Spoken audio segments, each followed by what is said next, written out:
दूसरा प्रश्न है, जवानी में मृत्यु का विचार नहीं आया, वृद्धावस्था में मृत्यु सदा ही भयभीत करती है, क्या मृत्यु से छुटकारा संभव है? छुटकारा तो संभव नहीं है, लेकिन अपने भीतर डूबकर अमृत की पहचान संभव है। शरीर मरेगा, लेकिन हमारे भीतर जो चैतन्य है वह कभी नहीं मरता।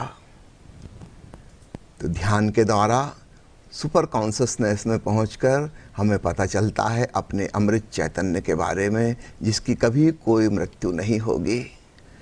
इसलिए अच्छा ही है, मृत्यु का ख्याल आने लगा, अपने भीतर अमृत की तलाश शुरू होगी।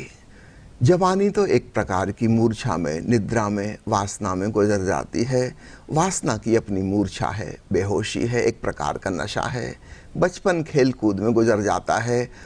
प्रौढ़ता की शुरुआत वृद्धावस्था में ही होती है। वृद्धावस्था बुरी नहीं, प्रौढ़ता बुरी नहीं, यह मैच्योरिटी और यह मृत्यु का डर भी बुरा नहीं। इस डर का उपयोग कर लो। गुरु ग्रंथ साहब में, जपजी साहब में गुरु नानक देव जी का एक वचन आता है जिसमें वे कहते हैं, भय धोंकनी है, इसका उपयोग कर लो। जैसे लोहार पुराने ज़माने में धोंकनी चलाते थे ना, उससे अग्नि प्रज्वलित होती थी। भय का भी उपयोग किया जा सकता है। प्रकृति ने हमें जो कुछ भी दिया है सब कुछ उपयोगी है, बस हमें थोड़ी सी कला सीखनी होगी। तो डर अपने आप में डरावनी चीज़ नहीं है। भय से भयभीत न होना, इस भय का भी सदुपयोग कर लो। भय जगाने वाला है।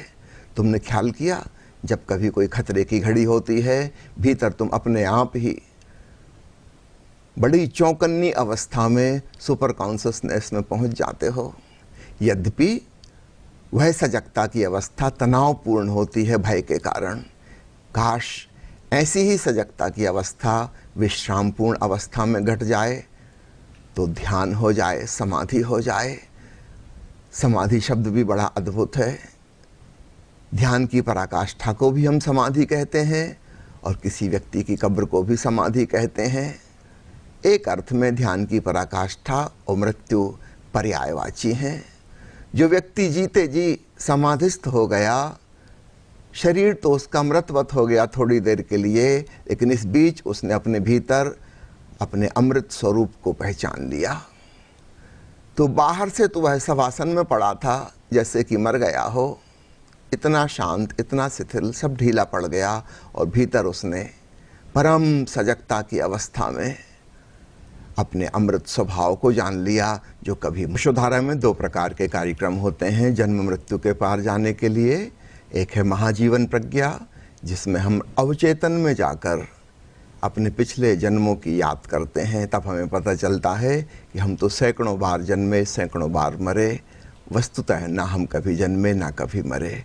और दूसरा कार्यक्रम है अमृत समाधि, जिसमें हम सुपर कॉन्शसनेस में जाकर अपने अमृत चैतन्य को पहचानते हैं।